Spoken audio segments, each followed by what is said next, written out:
Hi, everybody. It's Gene Simmons, and you're not, and you're listening to the Potter Than Hell podcast with Steve, BC, BB, and Dylan. But you knew that, didn't you? Ladies and gentlemen, welcome to the Potter Than Hell podcast. This is your last stop on the crazy train of hard rock and heavy metal. So sit back, buckle in, and hang on. Here we go.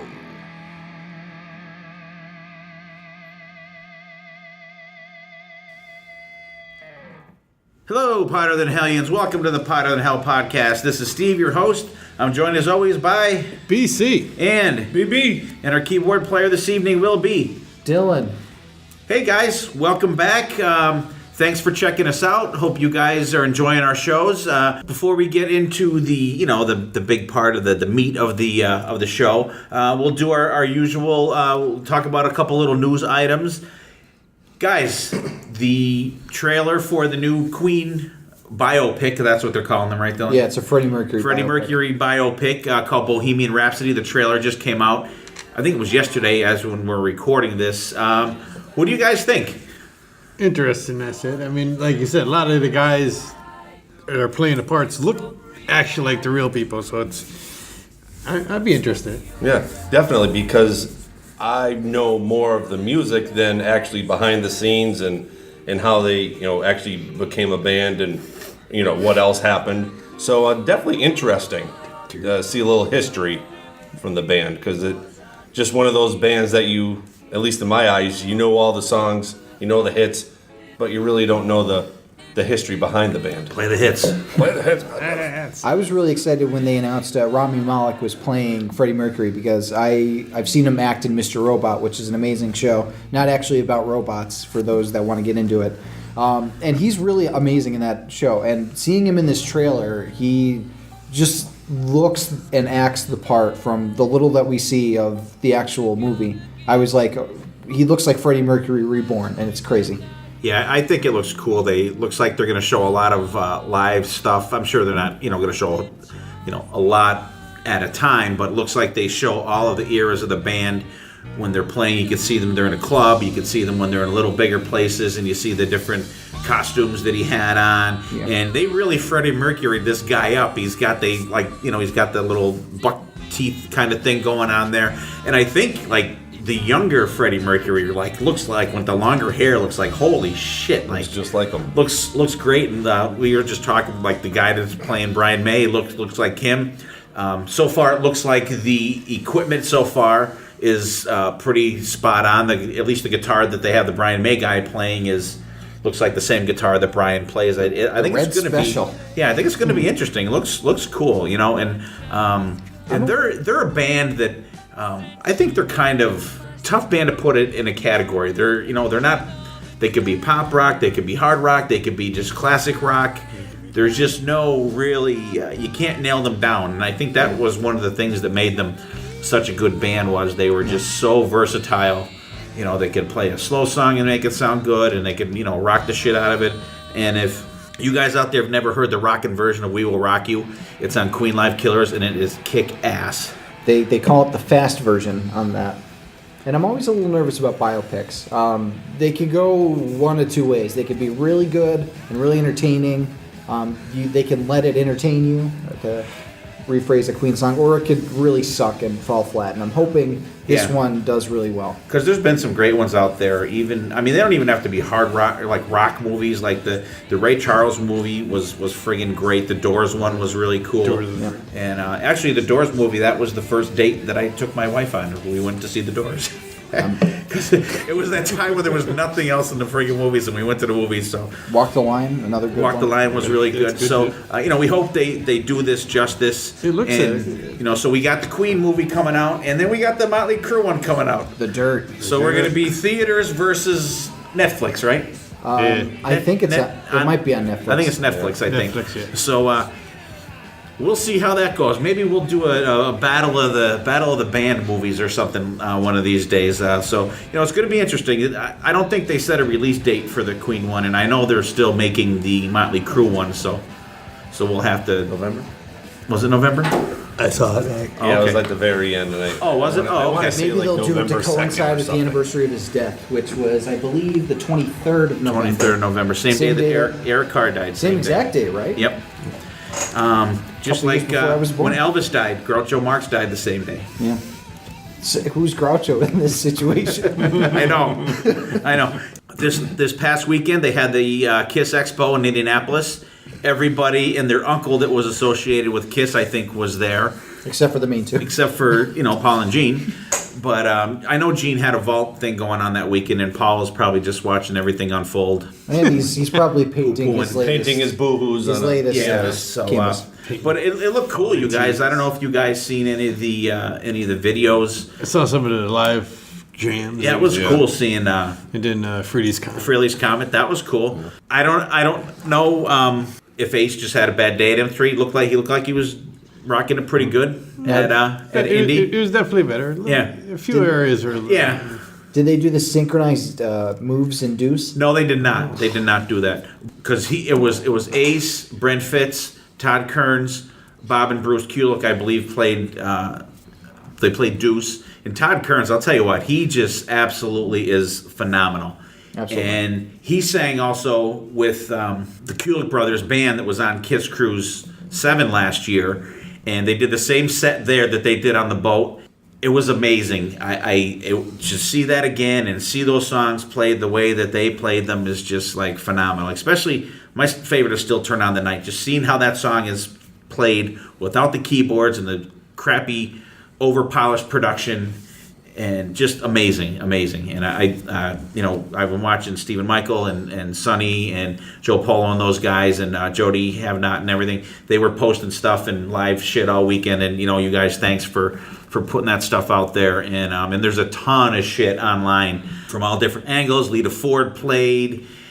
Just a ton of cool people were there. And what do you guys think? Yeah, I saw the one with the Kulick Brothers and Kearns and Ace and Eric Singer was the drummer. I think it was forgot his Eric birthday. Singer, yes. Yeah, it was. But the songs they played in the band, it was just tight. Like, I know Eric isn't usually their drummer, but he was right in there note for note with those guys. Like, they just picked up and they've been playing for years, but they were really tight, really good, great set list. Well, you got to figure Eric's been playing those songs more than these guys have been playing. Yeah. What a highlight was they did a solo from Paul's album, Hold On? Did they do Hold On? Goodbye. Yeah. No, When You Like to Know Me. Maybe that was it. Hold me, touch me. I think it was that. And they just sounded phenomenal. It's just one of those Kiss songs that you don't expect them to play. Like Gene's band going deep into the catalog. Really, really cool to see. Yeah, Gene's band that were there too. Ryan Cook and Jeremy Asbrock and those guys. They were just killer. Absolutely friggin' killer. Man, to be close to Indy. Okay. And of course, that'd be Mother's Day weekend, the week after M3, so that kind of put the kibosh on it for me. Oh, definitely. But I like the Bobby Rock, Marcus Slaughter. Who was it there? It'd be easier to come up with. Us. Bobby Rock. Bobby's Rock has a book out there. I know. I definitely got to pick that up. And It seems like being. he was on with, I think it was the guys from Podcast Rock City. They did a split episode with Bobby Rock and Todd Kearns. Really great interviews with those guys. And like Bobby Rock just seems like and Todd Kearns too. I mean, just two great down to earth guys. Yeah, I think it's awesome that they were able to give this. It's almost like the old Kiss, Kiss conventions where the band would go up and play acoustic, whatever they wanted. I mean, you're not going to get Gene and Paul there because they're definitely not going to get the money that they're looking for. But it's cool to see all these other like integral members of the Kiss family come up and join together and play in lineups that you wouldn't normally see. So it's really cool that in this digital age, everybody can experience it. But it definitely must have been really cool to have been there to see it. Yeah, and I was messaging back and forth with Stephen Michael and Sonny, and they both said that it was very well run, very well organized. We've been to a couple expos where it's been a clusterfuck, but it seems like they're getting the hang of how to do these things with meet and greets and pictures and everything like that. And we've been to a couple that have just been a goddamn free for all. Well, the looks like stakes are high. they're getting it now. So it was cool. So thank all you guys for posting everything, and anybody we didn't mention, I apologize. I know there's a ton of it out there. Mike Brunn did a bunch of cool stuff, and he had the great version on Kiss Cruise of the Kulik Brothers band and a bunch of other stuff from there. Moving on. How about Move on. Dylan? We'll let you do this one. You're the one that brought this up to me. I was unaware of it. So there was a recent interview with one Steven Adler. I don't know what band he was a part of. Some band in the 80s or 90s. I don't know. But Never heard of him. He recently told everybody in an interview that during Nikki Sixx's infamous out-of-body experience overdose that inspired Kickstart My Heart and the Heroin Diaries, it wasn't EMTs that saved his life. It was Steven Adler coming in to save good old Nikki Sixx. Apparently, You thought he was just a drummer. Yeah. See that? He was there before the EMTs, and he took that syringe and did that Pulp Fiction thing to him, according to Steven Adler. So John Travolta stabbed him. Because they keep a thing of chest. adrenaline in with their heroin kit. Yeah. So Steven Adler, apparently the hero of the day. I read that and I was kind of like A little skeptical. a little skeptical. I would take that with a grain of salt. I don't. Not that Nikki Sixx would exaggerate it all. I'm No, sure. I'm just saying. I'm sure he'll be coming out with the story very soon from his But side of it. and Stephen Adler said it too in this same article that regardless of what happened, which kind of made me think that he's bullshitting too. They got a good song out of it. Yeah. They got a great song out of it. Yeah. I mean, I always confuse Steven Adler with an EMT. I don't know about you guys. Yeah, right? I just think it's funny how he said he drug him into the shower and turned it on. He was turning purple, but then at the end of the article, Nikki Sixx is a great guy, and he's what the '80s music was all about, and he started this and he started that. So I'm thinking, why are you bashing him? And then you're putting him up on Mount Rushmore.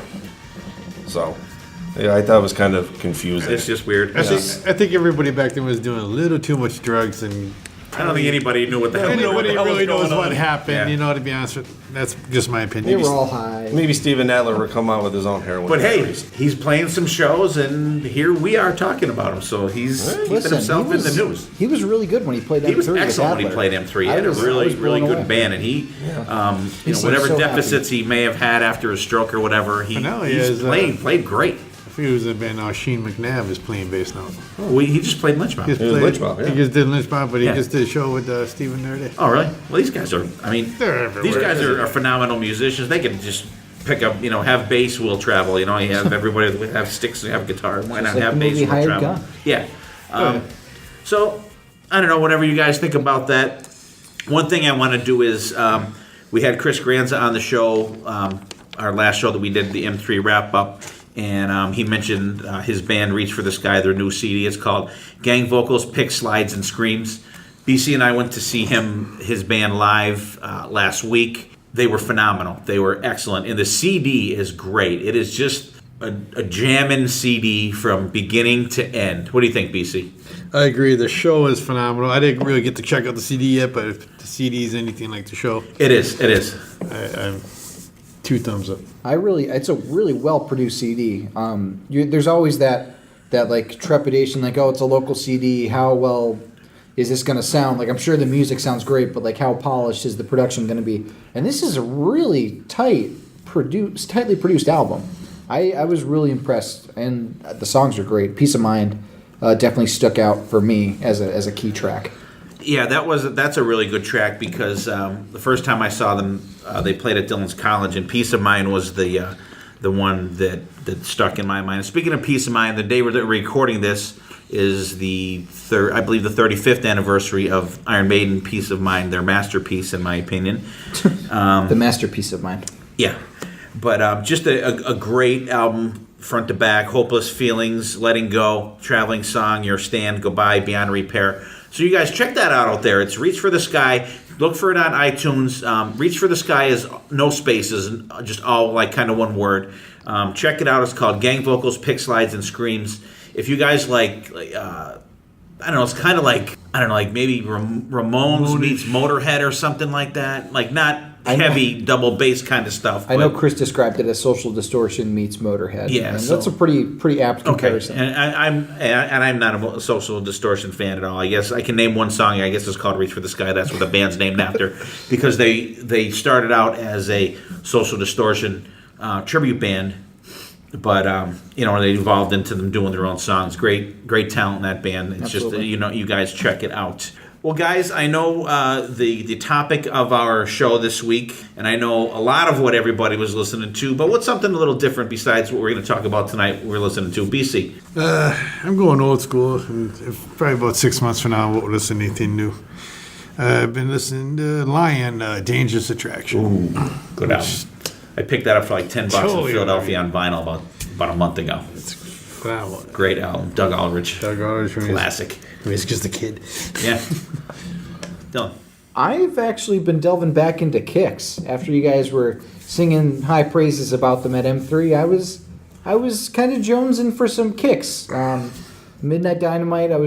That's been spinning in my phone for a while, and the self-titled album. Those are the two that I've been really zeroing in on. Some will blow my fuse, but mostly Midnight Dynamite and Kicks. And I am also going the M3 route because Robert Mason blew the roof off that place in Lynch Mob. I went back and pulled out the old Lynch Mob album the other day. Starts off with Jungle Love, Tangled in the Web. Just two great songs, and Robert Mason's vocals is just spot on right now. He's great. He's like I said before, he is rock and roll. This guy, he's just kick ass. This will come as a surprise, and I'm sure we're going to hear about this a little later on. I've been spinning some vinyl lately, so I've been kind of posting pictures on Facebook of cool ones that I've been putting up there, and I kind of forgot that I had this one in my collection. I honestly don't even remember buying this album. It's Thin Lizzy, Live and Dangerous. I think it was, I don't even know what year it was from, truthfully. It is a friggin' rockin', it's in 70s, it's late 70s. 70. But it's just a rockin' album. If you just take the Boys Are Back in Town off of that album, 78, you have a top-notch album. John Sykes, Brian Robertson are on there. There's even a drum solo that's even really good on there. I may retract my hatred for Thin Lizzy. I know I've proclaimed it many times on this podcast. You heard it here first. I think it was an uninformed claim that you might have It just could heard be. I Boys think Are I Back was in just Town going too by much. Boys Are Back in Town, Right. and everyone and their brother covering Emerald. And actually, Emerald is the second song on that album, and it blows away any version that anybody out there is doing, because I know Ace Frehley just did one, and even with Slash playing on it, it's blown away. And Overkill actually just did a version of it on their last album also, and the version on Live and Dangerous just absolutely kills it. And there's I can name maybe 3 songs on that album when I was going through them. There were a couple that I had heard before that I'm like, oh yeah, I remember that song, but I couldn't name them. And it's just a great album front to back. If you throw out Boys Are Back in Town. Wow. See, you can't judge Kiss by Beth. See, you can't judge Thin Lizzy by Boys Are Back in Town. See, but it's fun to sing it as the boys smoke crack in town. That's how I always sing it, because it's the only way that makes a song fun. And the Bon Jovi version of that is absolutely horrid too, by the way. All right, this week what we decided to do a couple weeks ago, this has been maybe probably a 3-week process. We were going to actually record it. We were going to record last week after we recorded the M3 episode. BB couldn't make it due to a prior commitment, which actually worked out better because it gave us a little more time to absorb what we're doing. I come up with an idea a couple weeks, maybe about a month or so ago. Why don't we each pick an album and have everybody else listen to everyone else's album, and we will review them. So everyone picked an album, and it was pretty.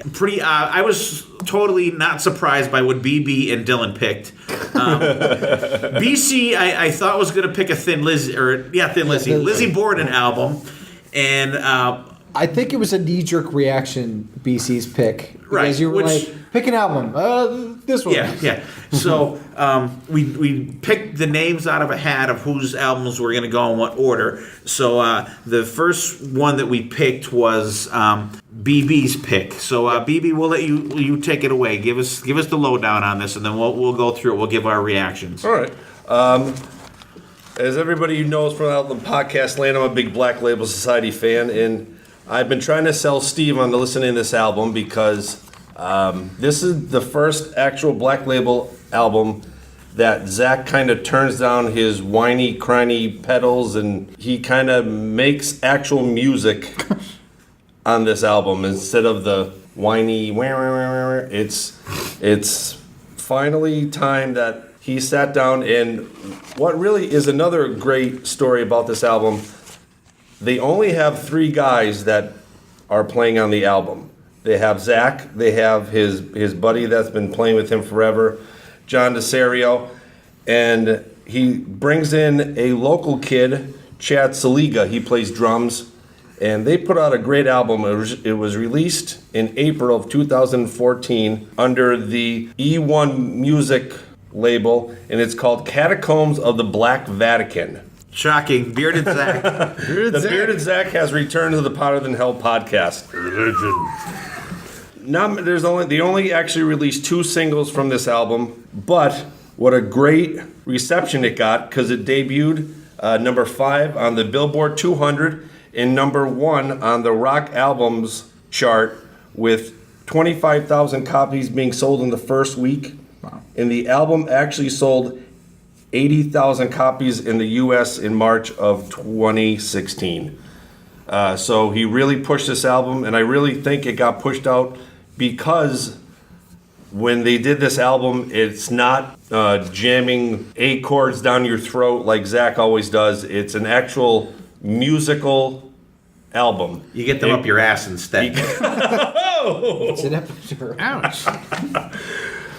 It's a great little mix of heavy ballads, piano, acoustic. It's just and like I said, I really wanted Steve to listen to this because of how much of a turnaround they do with this. It's just not plain old 1919 Eternal and just poof, it's Zach actually making music all different ways. All right, cool. That's the first album we're going to talk about here. BC, give us your initial reaction. If you want to talk about a couple tracks, go ahead. What were your first thoughts when you checked this album out? It's like I said, I've had this album since it came out, and even when it first came out, I was like, okay, it's a little different. Like you said, it's not as the trademark, whatever you want to call it, Yep. Black Label to you, and so I mean, to me, I'm kind of a weird Black Label guy. I got to be in the mood for them. I don't know. There's days like I could put it on, like yeah, and there's days I'm like, this ain't doing it. Right. So I mean, but this album, like you said, it's overall more of a everything. It covers all the bases. Yeah. But less. Right. Because I'll be totally honest, as even a big fan as I am, those songs, they started sounding the same, because you'd have some vocals and you would have the same blah, blah, blah, and more vocals and same thing in every song. So that's why I figured this would be a good one to pick, because I know. And we listened to this on the way back from M3, and it was great. I mean, that day was Black Label Day. I mean, Right. It worked for you. but like I said, there's not that overwhelming of, which to me attracts me more to it. Right. Not that I don't like the. Right. If that makes any sense to everybody. Yeah. What's your key tracks on there, BC? I would say I love the solo on My Dying Time. Again, more. I'm looking for a word I can't come to me right He's now. actually playing. Angel of Mercy, it's Steve's favorite. I mean, I like it. It's a little slower tune, moodish. You don't like anything Angel of Mercy, I don't think, right? I'm not I hate that title of a song, because I'll get into what I. Do you like Mother of Mercy from Iron Maiden? Yeah, that's good. Damn the Flood. I mean, again, what catches my ear the most is depending on my mood. The thing that struck me, especially about the first 2 songs, there's definitely a Led Zeppelin feel I got from them. Like Fields of Unforgiveness almost had like a When the Levee Breaks type of intro feel to it. And My Dying Time, there's a song called In My Time of Dying by Led Zeppelin, and I'm like, that's really weird that's like a song on the album. But for the most part, I really dig this album. I think it's really cool. I love the change of pace with the slower songs, especially Angel of Mercy. That's one of my key tracks, actually, because I think the solo has such a an impressive, and I'll get Right. into that a little more once we go track by track. Right? Are we going? We Track can, sure. But I think one of the things that maybe takes this album down a peg for me is some of the solos. I think Zach goes a little too crazy on. I think he overplays it, and it doesn't quite go with the song like it should. You're saying you went Vinnie Vincent on it? Yeah, like he kind of Ingves it a little bit at times. Some solos he plays perfect. Like this is how the solo should be for the song. But other times it's just like the drums are like going a steady beat, and he's like, and Right. I'm like, Zach, calm down a bit. We know you're a good guitar player. Overall, I really like the album. I have to agree with BC that Damn the Flood is probably one of my key tracks. And Angel of Mercy, I think, would be the other one. All right. I went into this album with absolute fucking dread because I'm like, I knew he was going to pick like a BLS album. And I'm like BC. Like, I definitely need to be in the mood for these guys. And I got to tell you the truth. The first time I listened to this album, I'm like, what the fuck? 'Cause you I'm went like, to- this sucks. And I wasn't in the mood for it. So I just, I put it to the side and I didn't listen to it for a little while. And then I don't even remember where I was. And I think I was, I don't know, going for a walk or a run or some friggin' thing. And I'm like, all right, you know what, I'm going to put it on. I'm going to give it an honest chance. And I'm actually shocked at how much I like this fucking album. It's good. It's a lot better than I thought. And like BC said, we listened to it on the way back from M3. Actually, we listened to all the albums on the way back from M3. You just have to be like, you need to be in the mood for it. But I actually enjoyed it. And Dylan is right. Angel of Mercy, NBC, I think, said it too. Angel of Mercy, not a favorite of mine at all. And So good though. but I thought it was great. I really enjoyed it. I'm actually surprised at how much I actually liked this album. When we go, we'll do quick track by track. Right. Yeah. Yeah. We'll just name the track, go around the horn real quick. And I did do the math on all these albums. Ooh, boy. Oh my god. So I'll reveal that at the end of the show for Everybody's each thing. net total. And So, but Gross income and- I'm actually it's the surprise of the albums that we listen to. the surprise. So lead us out. There's my hidden gem for the week. Yeah. So I'll start it. We'll go reverse here of how we're gonna do it. Fields of Unforgiveness. It's kind of a plotting opening for me. And I think this is what actually killed me the first time I listened to it. You have the stock Zach Wilde moaning vocals. It just I think that's what actually killed Was Zach me. in the room? It sounded just like him. I think so. The solo's great in it. It's kind of like a haunting riff, I think, and I think Dylan, you kind of hit it a little bit of When the Levee Breaks kind of vibe to it. Yeah. It's all right. Yeah.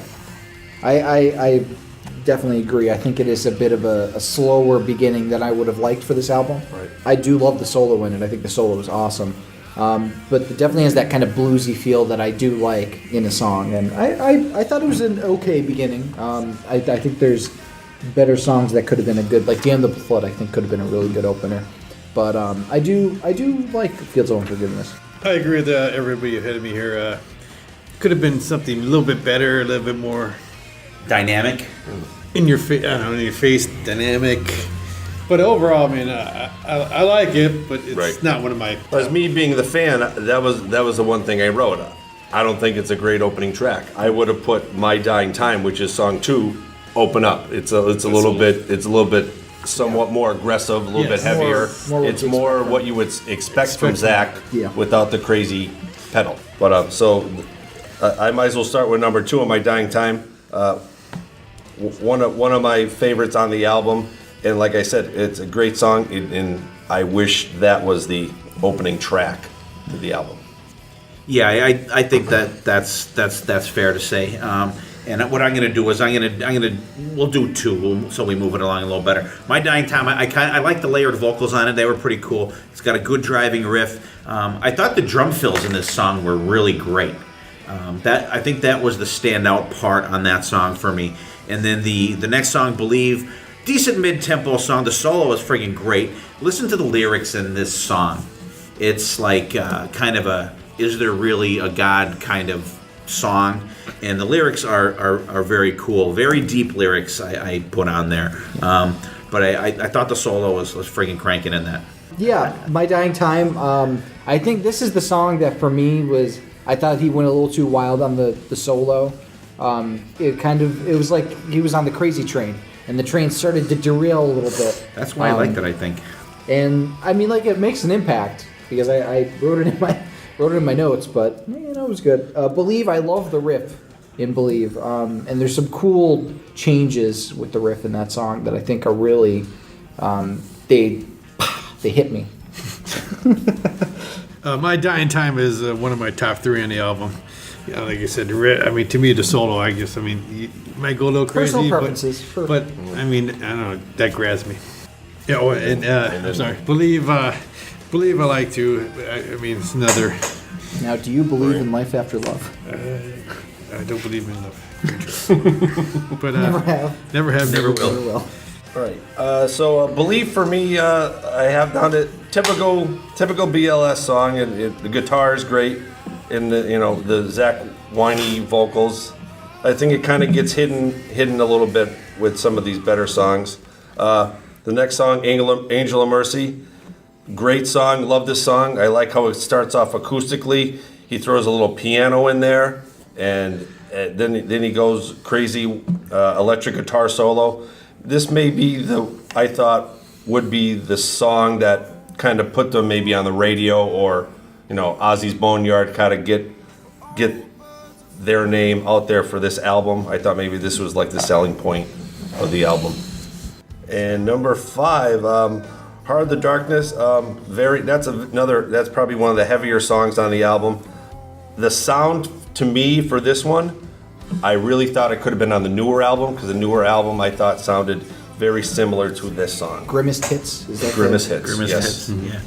Yeah. For me, Angel of Mercy, the song itself I think is a weak song, because like I said, that title just throws me off. I hate that title. The strings sound pretty cool on it. Decent slow song as far as that goes. I think the saving grace of that song is the solo. I think he just totally rips that fucking solo. And Heart of Darkness, Yeah, right? Darkness. It's got a great, like, a groove riff to it, and it's like the music underlying the chorus was like nice grinding. Yeah. But I think the best part of the song is listen to the lead up to the guitar solo in that song. This is definitely one of my favorite songs in the album. Just like I said, just listen to that lead up to the solo and how it just kind of, I've talked about it in the songs before, where it kind of just takes off.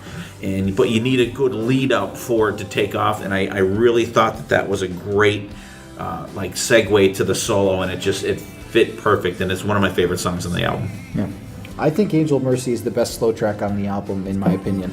I think that the solo has like an amazing impact, and I was just so shocked to hear Zakk Wylde singing, like actually singing instead of like doing the usual stuff that he does. I was like, wow, this is kind of cool. I like how different this is. You can hear his voice, right? And I really love the juxtaposition of like Heart of Darkness coming right after that, because I think it's such a nice heavy song to like win back the people like Dad that might not have loved Angel of Mercy.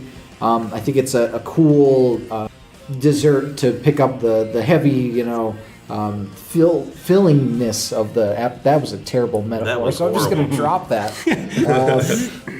But yeah, Heart of Darkness is a really cool follow-up to Angel of Mercy, I think. It's a good listing in the album. Angel of Mercy for me is in the top 3. I like it. Maybe that day it was in my top 3. Tomorrow, Because you're so sensitive, BC. Tomorrow might not be in my top 3, but like I said, I like acoustic. So like I said, then he gets to the solo, and it's just like, okay, and then Saves the song.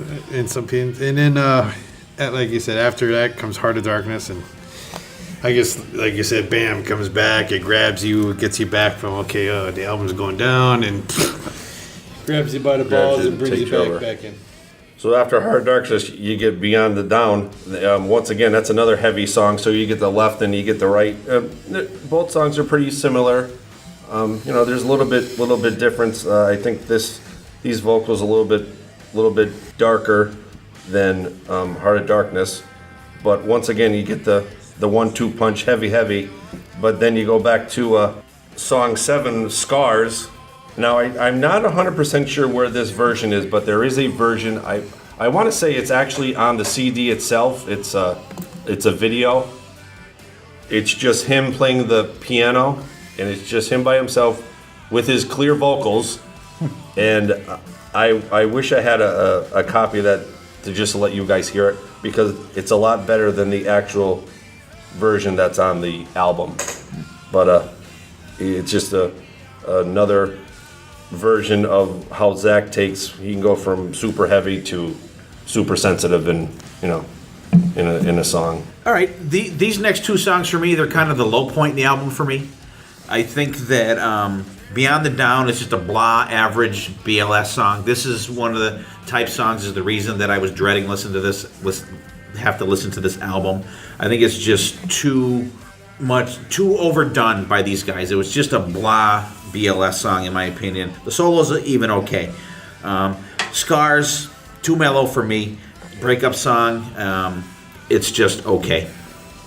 Yeah, I think I actually have to agree with you. I think these are probably my two least favorite on the album. I mean, Beyond the Down's okay. I think the riff is cool, but it doesn't quite have the impact of the other heavier songs on the album. And I think Scars is probably the weakest of the slow songs. And I would be interested to hear that piano version of it, because I think the video's probably out there, right? Yeah, I think it's just a black and white video of just him, and I think that'd be cool, because I don't know, it was just kind Once of this comes out, BB, just post that, will you? Yeah. It was kind of a run-of-the-mill slow song for me. Right.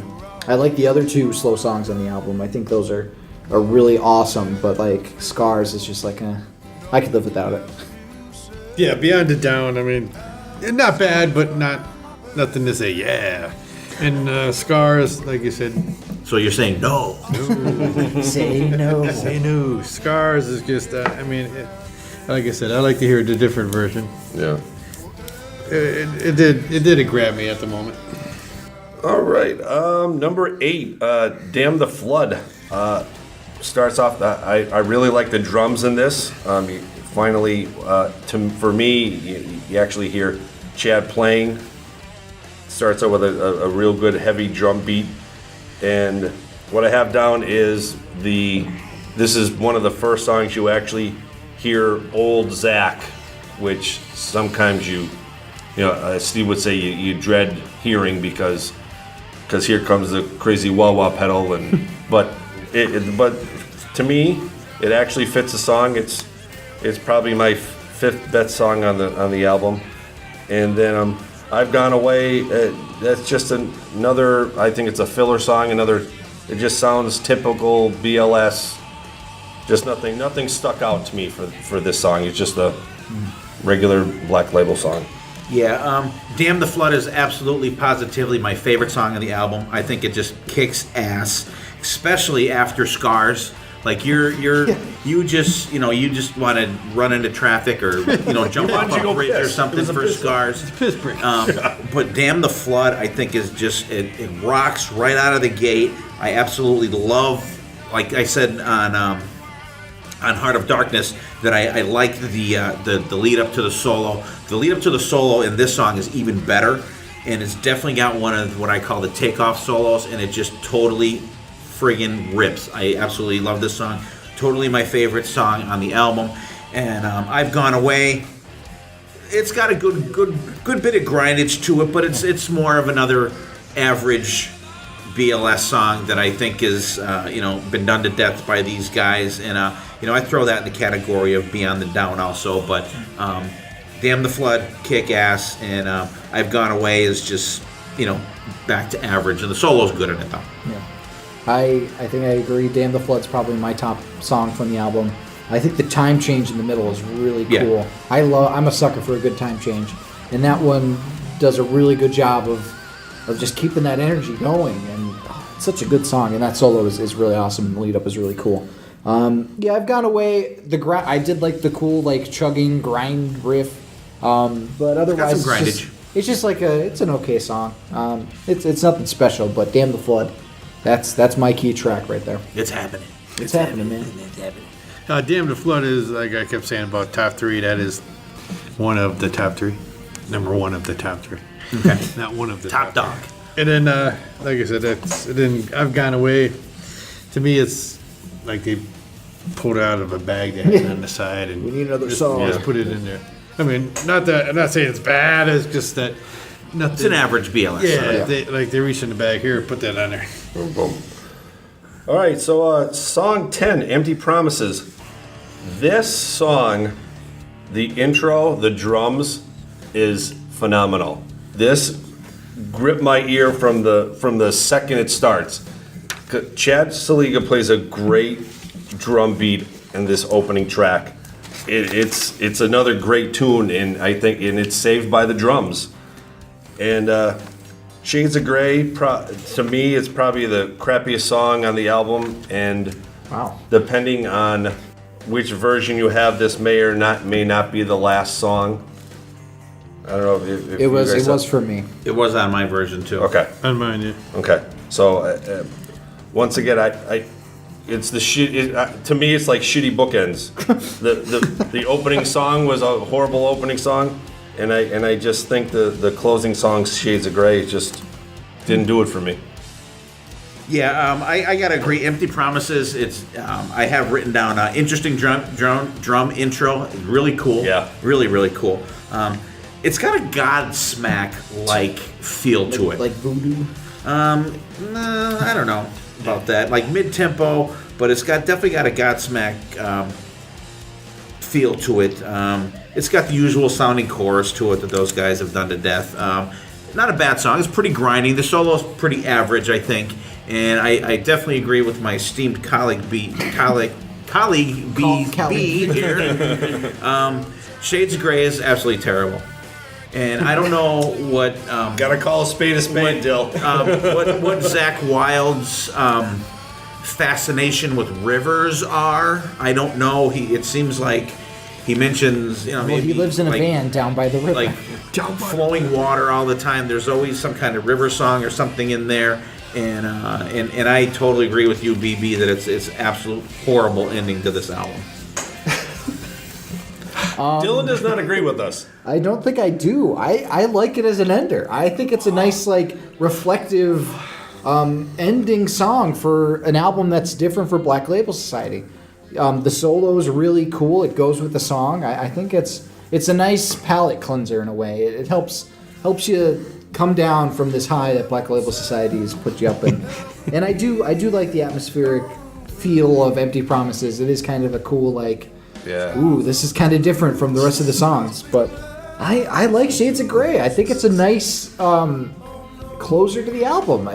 Like I say, you can either go bombastic or you can go reflective, and a good closing an album. This one does the nice looking back at the journey we've gone through, and you're sitting by the campfire telling the story to people. I prefer the like bombast.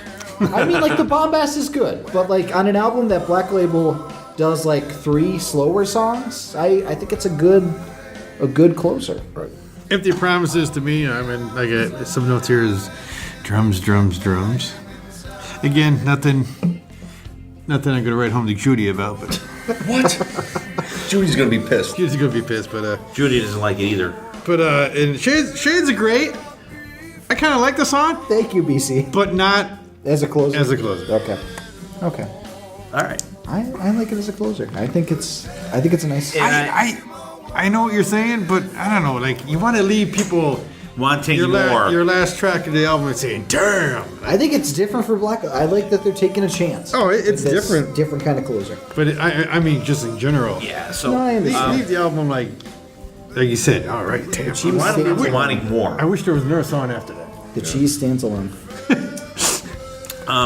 You guys out there, I check this album out. It's very good, and like I said, I'm very surprised at how much I actually like this album, because I was absolutely fucking dreading listening to this album. and I just want everybody to know out there, Steve and Michael, that I did do the math on all these albums, and I will give the rank of them at the end of the show. I hope I pass. All right, so the next one is Dylan's pick. So we'll let is. Dylan talk about this one here. Go ahead. Okay, so there's one band that everybody always hears me talking about on this podcast, and it's the Foo Fighters. I had to pick. Not format. I had to pick my favorite album from the Foo Fighters, and I think one of their heaviest albums. It's Wasting Light from 2011. This album was actually recorded in Dave Grohl's garage using reel-to-reel, so it was recorded on tape. in a digital age. I think it's a really awesome, cool sounding album. It's one that I've tried to get my dad to listen to time and again, and I figured since, hey, we have to listen to an album from each of us, I would use this opportunity to pitch that album. And it's produced by Butch Vig, who produced probably one of the best-selling albums of all time, Nirvana's Nevermind. So I think that all the pieces are in place for an amazing album. I can't wait to hear what you guys think of this. I hope you like it. If you don't, I understand it's not your thing. But let's hear what you have to say. Okay, I'll go first. We'll give our overall thoughts, then we'll do the songs. I thought it was good. It was another one that I was kind of dreading, but I had heard some of the songs before because Dylan, had made me listen to this. You heard some of them live, too. I did. Well, I couldn't even tell you which ones. I have no idea. Yeah, no, I know. But, I mean, I enjoyed it overall. I really did, and it's another one that I was surprised that I liked it as much as I did. Yeah, myself as well. I'm very, very surprised. If we didn't do this, I would have never listened to this. And I have to ask, is there the Wasting Light Live from 606? Is that on disc somewhere? I don't think it's they released a live album for this. They have some of the live recordings of it on this documentary that they did surrounding this album called Back and Forth, but I don't think they released an official live release from this. Okay, because somewhere I saw a whole crap load. I want to say they go from front to back, and they actually do the whole album live without a break, and it's all recorded. I think they did that for the album release party, because they do at the very end of the documentary they start playing Bridges Burning, right? And I think they did the whole thing, so that might be from that show. Oh, okay. But I like the album so much. I watched that, and I thought the live from 606 was, I'm assuming, his garage. Yeah. Was even better than the actual album. That's how much it sucked me in. BC, what do you think? Again, I'm a moody music lover, so again, I have to be in the mood. I have to be in the mood for these people. But after listening to it over and over, it surprised me, and I have quite a few more songs that I liked on this than I did Black Label. Wow. Okay, so shall we go track by track? Let's do it. We'll start with the first two. The first track, Bridge Burning, I think is one of the coolest opening tracks of all time. That was almost on my opening tracks list, but I put All My Life in favor of it. But I think it's one of the most, the heaviest opening tracks that the Foo Fighters have ever done. I think it really starts off the album with a bang. Some really cool, the guitar riff is one of my favorites. It's so simple, but it's impactful. And Rope, this was the first single, I believe, released from the album. Definitely, I think, makes a cool impact. It's a different time signature than you're used to on a typical song. And I love the solo in it. The solo, I think, is blistering, ripping. Some great work from Chris Shiflett on that solo. All right, I agree with Dylan. It is a great opening track. Very cool chorus, really rockin' song. I love Dave Grohl's aggressive vocals on this song. I think they sound really cool. The riff is very cool. It's probably my favorite song on the album. I really enjoyed that. In Rope, the beginning's okay, the chorus is okay, the drums are really cool in the middle. Good middle riff too. And the solo, you are totally right, Dylan. The solo is ripping, and I think the solo for me saves the song. Burning Bridges for me. I have. The song grabs you from the beginning, and I thought it really sets the tone for the album, and it's a great 1-2 punch because I think Rope, for me, is probably my favorite song on here. It just, to me, when I hear Rope, I just don't. It's so much heavier than I expect Foo Fighter to be in my head, but then you actually listen to some of this, they're a little bit heavier than I expected. Yeah. So it's a great 1-2 punch, the way to start the album, but Rope is phenomenal. Well, I mean, the band has a lot of punk players in it. A lot of these guys came from punk bands back in the Washington D.C. scene or the L.A. scene. So a lot of that definitely has a huge influence on their sound, I think. And I mean, Taylor Hawkins is an amazing drummer. He's an amazing drummer, absolutely. Yeah. Played for Alanis Morissette. Kick ass live. He's amazing live. Starting off the album with this, to me, I'm just going to something. I'm not going to repeat what you guys said. To me, after listening a few times, I just sum it up as a solid rock song. It has everything you need for a good solid rock song. Yeah. And to me, Rope, because that's that cool riff, like you said, BB said, a little bit heavier than you would imagine Foo Fighters to be, because most of my experiences, Foo Fighters is what I hear on the radio or somewhere. The popular songs. Yeah. Next two tracks, Dear Rosemary and White Limo. Dear Rosemary features the vocals from Husker Du, Bob Mould, doing it with Dave Grohl, kind of doing, I would say, co-lead vocals. Chris Craig will love that. He's a big Husker Du fan. It's a really cool song. I like that they have some guest stars on this album, and I think Bob Mould really fits the song, and it's a cool contrast to Dave Grohl's voice, and I really like how the song ends. And White Limo, in the music video, Lemmy Kilmister is in it as, I think, the limo driver. And I think this is probably the heaviest song on the album. I was really taken aback by like how aggressive the song was. Like Dave was like screaming those vocals, and I'm like, holy shit, who is this? But I really like it. I think it makes a cool impact, and it's a different kind of song for the Foo Fighters. Yeah, Dear Rosemary, I thought was that it had a great opening feel to it. The drums, and BC spoke on the drums. I think the drums on this album as a whole are just superb. Excellent. Real rocking song. I really like it. White Limo, another rocker song. Very cool sounding vocals. It rocks like straight out of the box. Really like it. The only thing that kind of brings it down for me is the solo. It's like, it could have been a lot better. And I think that's the only thing that really brings that song down a little bit. But it is a really good song. Yeah. Dear Rosemary, for me, I wrote down it's a duet, so I kind of looked, and when you said it was Dave Grohl, the guy he actually duetted with, he was one of his idols. Yeah. So that was kind of cool. White Limo, Cookie Monster. The Foo Fighters and their Cookie Monster vocals. I thought, like Steve said, it was a really aggressive screaming vocal-wise. I thought it was pretty good. You said how the solo didn't go with the song, and I definitely agree. If it was a little bit more heavier or faster, it may have been fitting the song better. But super surprised with Foo Fighters doing Cookie Monster vocals. Okay, Dear Rosemary, I just put down okay. To me, it didn't grab me. Yeah. And there was nothing that really, for some reason, when I was listening to it. But now, White Limo to me is my top three. I kind of chose like top three from each of these albums. Yeah. It's in my top three, like the heavy vocals, solid guitar. I mean, the solo could have been a little bit better, but I mean, overall, I just like the vocals. Like you said, it's as I guess Cookie Monster, I guess you could say. I like the Cookie Monster vocals. Next two songs are Arlandria and These Days.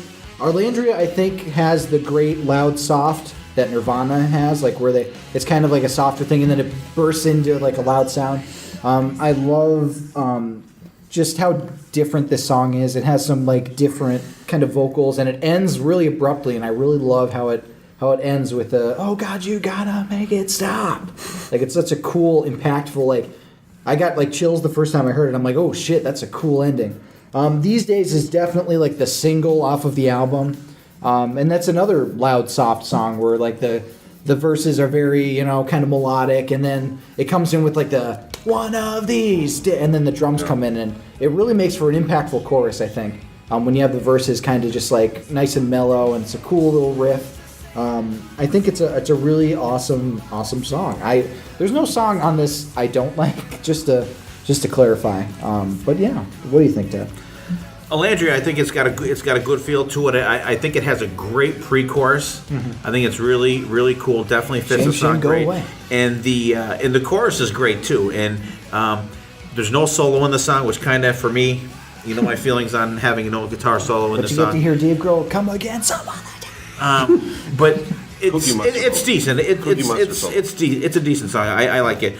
These Days, I think it has that old school Foo Fighters sound, if you want to call it that. Yeah, it's very much kind of like their older stuff. Like I don't know, whatever that song is. They do the video on the airplane. What is that? Oh, Learn to Fly. Learn to Fly. Like kind of has that kind of kind of I can vibe see to that. it. Although it's one of my favorite songs in the album. It's got a good feel.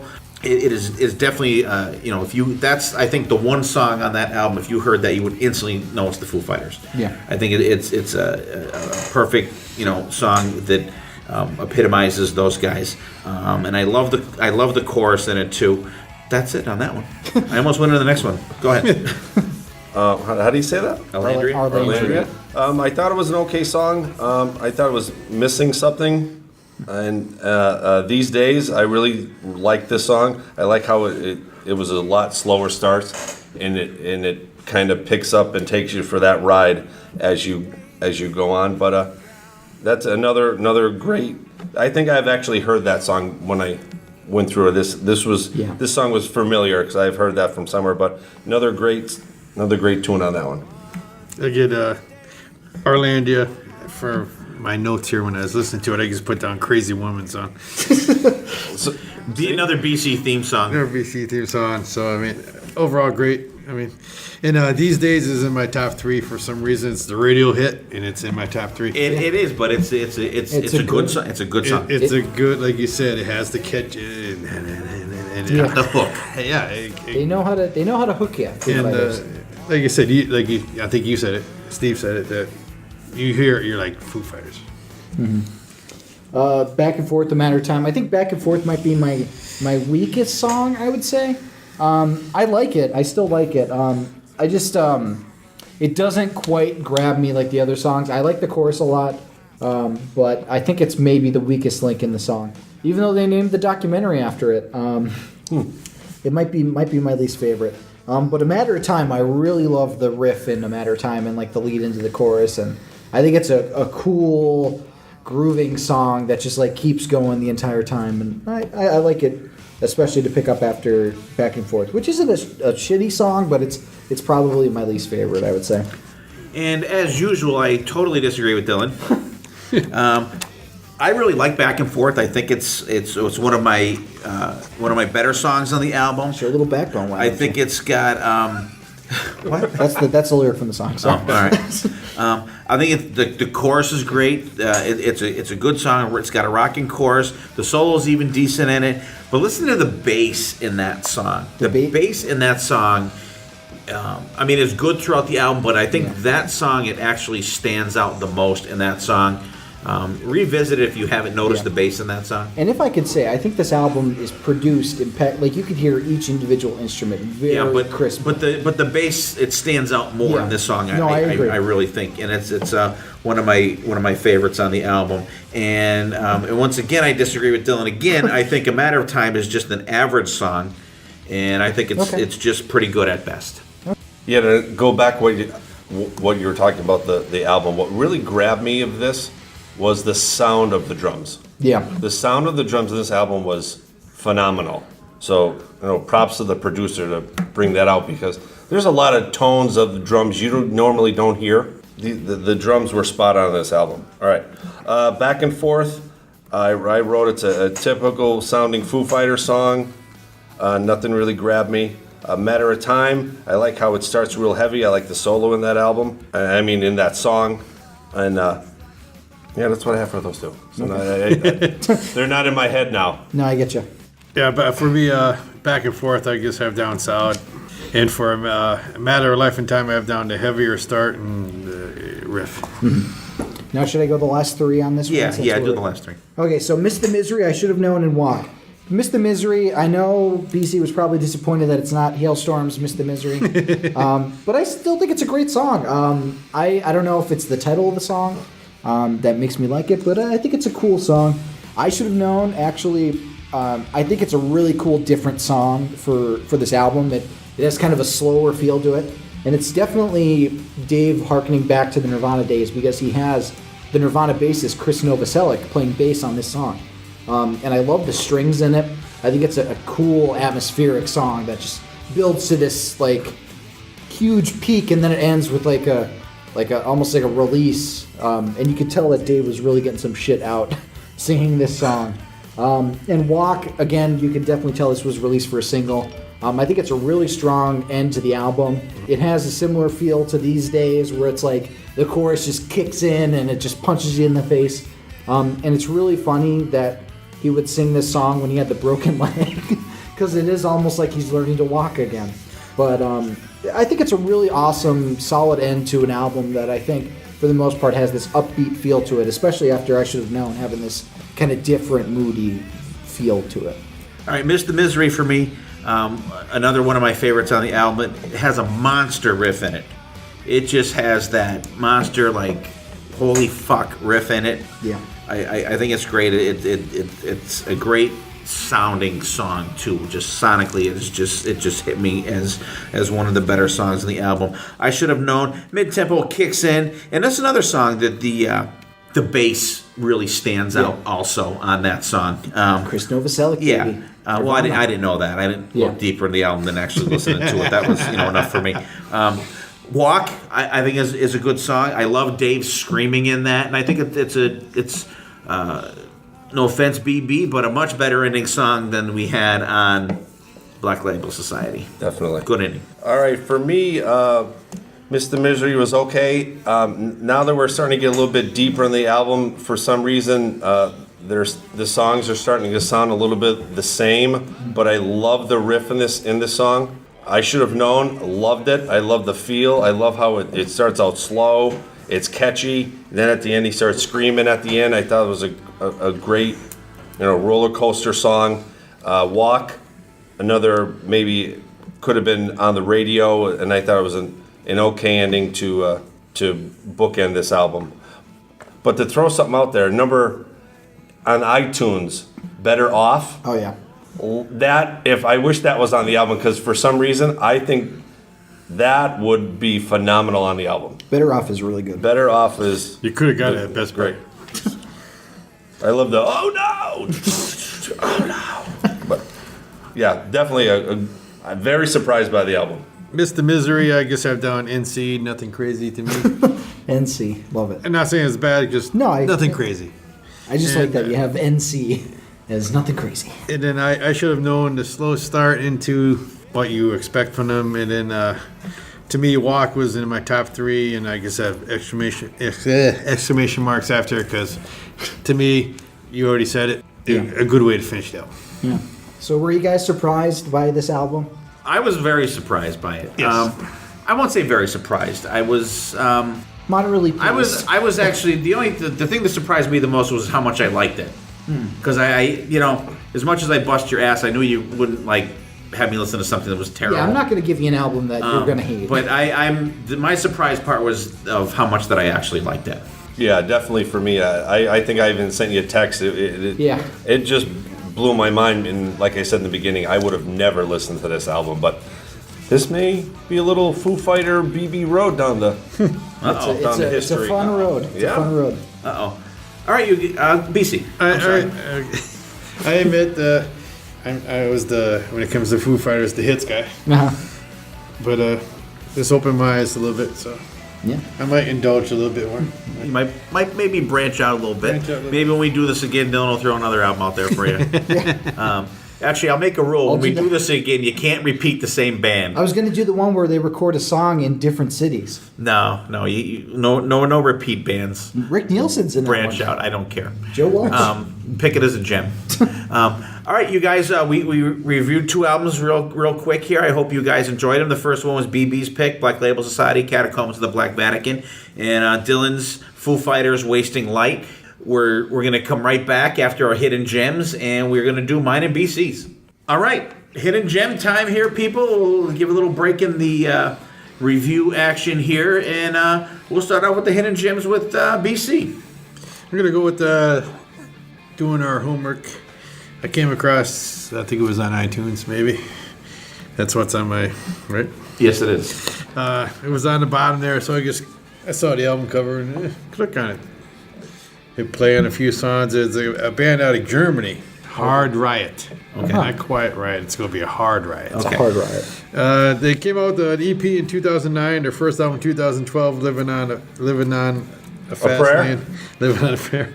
And 2014 is Black and Heart. I mean, it's straightforward hard rock. Nothing. I mean, again, nothing to write to your grandmother about. But good hard rock, and I've never heard of them before. Pretty All cool. right, check it out. Cool. I've never heard of them either. Yeah, We'll definitely have to check them out. I'll go next, I guess. My gem this week is, and I actually came across it. I was, I don't know if anybody out there, you guys that follow us on Facebook, we post videos every week. I decided to do something different. We're doing Melodic Monday, so I'll put melodic stuff that people may not have heard on Mondays. All in veil all the time. And Tuesday is Metal Tuesday. Dylan said, why wasn't it Metal Monday? But we have Melodic Monday, so we're going Metal Tuesday. And I was looking to put up an Exodus video, and this song came out, and I watched it, and I was like, wow, I totally forgot about this song. And it's actually from one of my favorite Exodus albums. And it's not a typical Exodus album either. It's more of a hard rock Exodus album than more of a thrash album. Came out in '92. The album's Force of Habit, and the song is "Good Day to Die." It starts out with a kind of a electric acoustic kind of thing, and it's just a great song. It's not your typical Exodus song, and it's not your typical Exodus album. More, like I said, more hard rock than thrash. I'm sure BB, no offense, or Dylan is probably not familiar with this. BC, are you familiar with the song at all? No. No? Okay. Now, is this the album that's like the painting There's cover? the painting on the cover. Okay. Yeah. Okay. It's actually the first Exodus album that I had. I was kind of late to the party with these I was guys. going to say, I think it's like the only one you had on CD for a long time. But it's a very, very good album, and nothing against it. I absolutely love the thrash stuff, but it's definitely a different type of album for Exodus. Very good though, very good album, and the song is "A Good Day to Die." I'm going to go back to a band that formed in 1984 in London. They're called the London Choir Boys with a song 7 O'Clock. It's a fun tune. It sounds almost like a little bit between Cinderella and the Rolling Stones type mixture. I was just going to say The Stones. Cinder Rolling Stones. The Cinder Stones. Great song, great way to throw a gem out there because I have never heard these guys. They're an excellent band. They're actually now just choir boys, and that's with a Q. BC, When they it's first good came thing you out, I remember when they listened first to came them in out, high they school. were a fun band, and you're right, they definitely do have a Stones, 70s Stones 70s type Bill feel Bottoms, to them. yeah. Yeah, like even if you looked at these guys visually, you're thinking, like, I wouldn't even say glam, just like stoner rock type stuff. But really good band, and definitely check those guys out. London Choir Boys, excellent band. BC, what do you check? You know these guys. I know you know these guys. Spike. Spike! All right, Dylan. So this is a hidden gem that I should have done for the Metallica episode, but I wasn't thinking at the time. It's kind of a parody band, I would say. They're called Beatallica. They're a combination of the Beatles and Metallica. So they have albums like Sgt. Hetfield's Motor Breath Pub Band and Abbey Load, Masterful Mystery Tour, some awesome songs like Blackened in the USSR, Anesthesia, I'm Only Sleeping, Hey Dude, and Justice for All My Loving. One song that I really like, The Thing That Should Not Let It Be. It's a Hope really it's better than the thing that should not be. Fuel on the Hill instead of Fool on the Hill. And what's it called again? It's called Beatallica. Beatallica. Yeah, it's Like- B-E, like beat and then Alica. Oh, okay. It's a really fun band. They do some really cool stuff. I Want to Choke Your Band is another song they do. It's different, and it's basically like parody of the Beatles lyrics with Metallica riffs, and it's really, really cool. Weird You have Al to check sings it out. Metallica. They do All You Need Is Blood. It's a fun group, and like all the band members have like combinations of Beatle members and Names. of Metallica guys. members, yeah, and they dress up like the Sgt. Pepper's uniforms. It's really cool. So check them out if you haven't. That's cool. All right, cool. The gems we have Hard Riot for BC, the band. London Choir Boys, 7 p.m. for BB, song. Beatallica, band for Dylan. And Good Day to Die at Exodus, song. And actually, that worked out pretty good. 2 bands, 2 songs. Yeah. So you guys, check those out. I hope you guys are checking our gems out because they are they're cool. I mean, we actually do put in a lot of time to come up with something different and something cool. Sometimes we come up with them as the other guys giving their gem. but we try to get something different other than the normal shit that we all listen to. Yeah. And we hope you guys check them out. And we're gonna jump back into our album reviews here. It's my turn up to the plate. I've talked about these guys a couple times on the podcast, and they were my surprise band last year when we did the year-end album thing. So I had these guys listen to the Black Star Riders. The album's called Heavy Fire. It came out in February of 2017. It's produced by, and I'm going to butcher this guy's name. It's like Nick Raskulin and something. I'm sorry. I totally butchered the guy's name. But the production that he did on this album is just like top notch. And it was one of my surprise albums of the year. And I think really if I got a chance to get into it more, I think it may have been maybe in my top 2 or top 3. I think it came in around 7 or something like that. But yeah, it was early. Don't quote me. But just a phenomenal album. I really hope these guys enjoy this album. BC and I, like we said, we listened to all the albums on the way back from M3 last year. And BB, initial thoughts on it? It grew on me. First time I started listening to them, it was right in my head. And then as I'm listening to the album, I'm reading their Wikipedia, and then come to find out that they do have ties with Thin Lizzy. So it kind of really, I understood it, where the actual tone from the band is coming out. Grew on me. Beginning, it was tough. It turned out one of my better albums out of the 4. Oh, okay, yeah. So yeah, like you said, wake up, BC. I didn't know he's done. Again, I was not really up to date, or so to say, with Black Star Riders, but I'm going to say this is my most surprise out of everybody's, except for mine, of course. But definitely you hear, to me, when I listen to, like, there's about 4 or 5 here, you hear Thin Lizzy. But not, it's something, it's new, but you hear that. You hear the influence. The spice sprinkled over the sound of Thin Lizzy. How's that? It's good. I went into this album after seeing them live opening for Priest, and I was really sad that, especially after listening to this album, that their guitar sound wasn't working during that show, because after listening to this album, I really want to see them like truly live, like with all their instruments working, everything being in sync, because this album really blew me away, actually.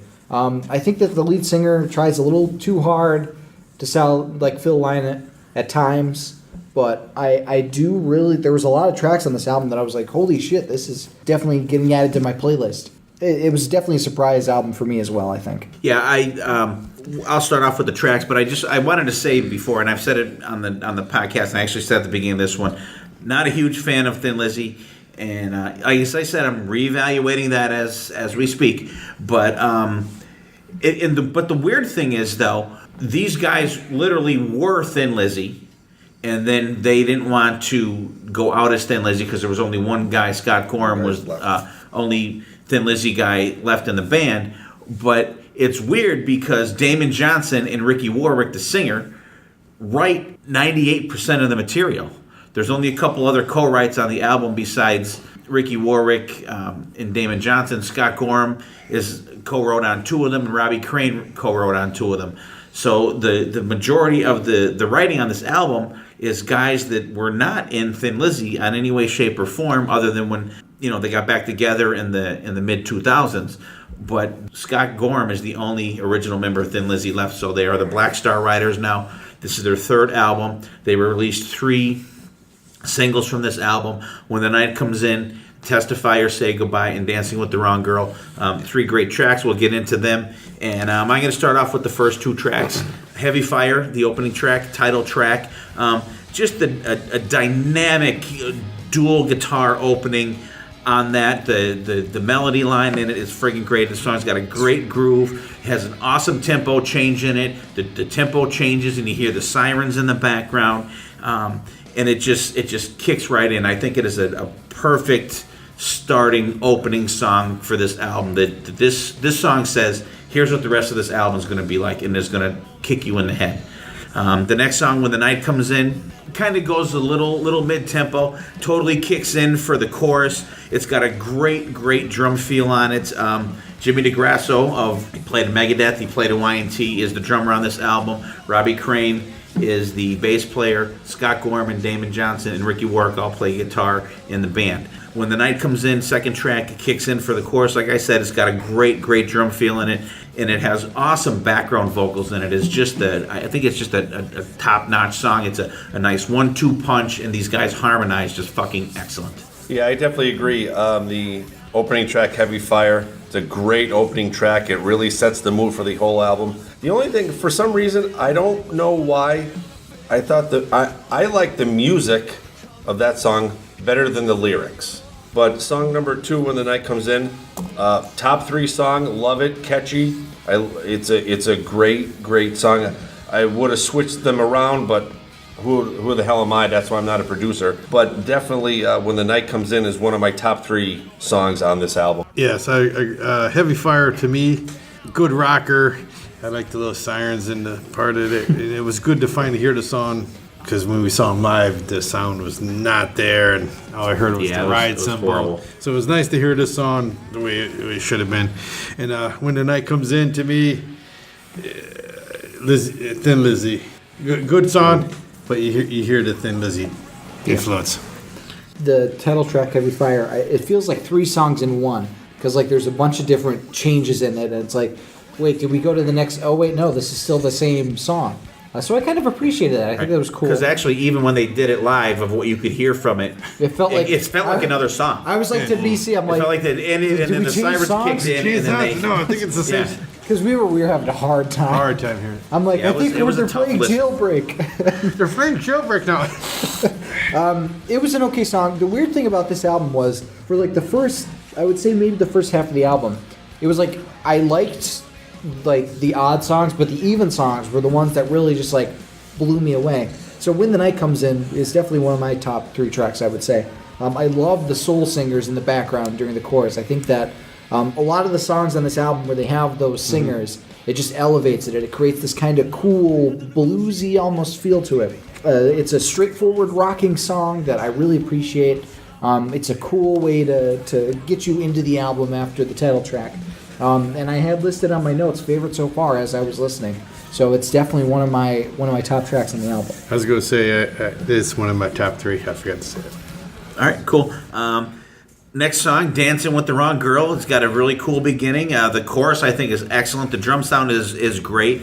The dual solo, I think, in it is really cool. I think it's a great song. It's got a great feel to it. Who Rides the Tiger? Probably my favorite song on the album. It's got a great riff. It's a rocker. The lyrics are cool as fuck. The tempo change in the solo where it just bangs in. Absolutely love it. And actually, I have written down fucking awesome solos in it. And this is definitely my favorite song on the album, my go-to song. So BC, for me, number 3, Dancing with the Wrong Girl, that's my Thin Lizzy song. I really thought that song sounded a lot more like Thin Lizzy. And then number 4, Who Rides the Tiger, heaviest on the album, best song on the album, best solo on the album. Who Rides the Tiger really carries this album. You know, this shows you and I gotta what say a great band about they are. that solo too. It has that squealing in it, like that one part. And if you've heard the song, you'll know all these guys are shaking their head at the table, and that is kick ass.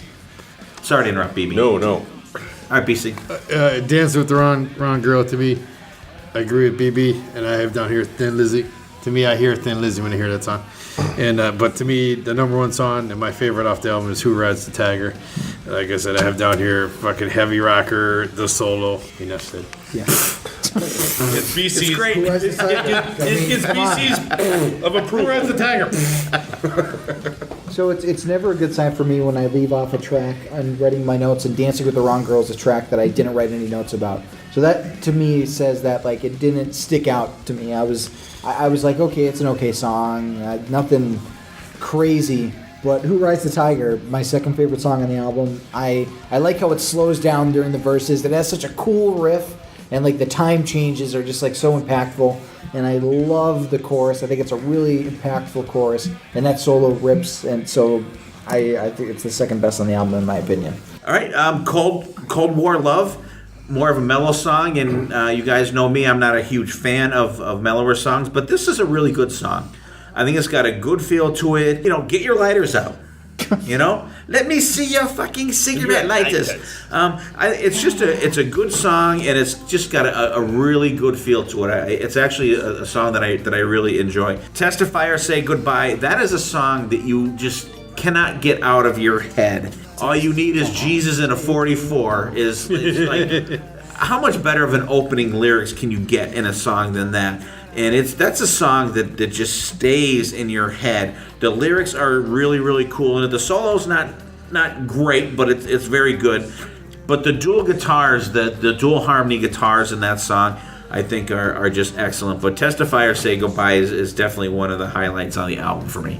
All right, for me, Cold War Love, love the song. I really thought maybe they could have I don't know if they even released this song. It was not a single. Okay, I really thought that could have been a release single. You could definitely hear that on the radio or Hair Nation, Ozzy's Boneyard, whatever.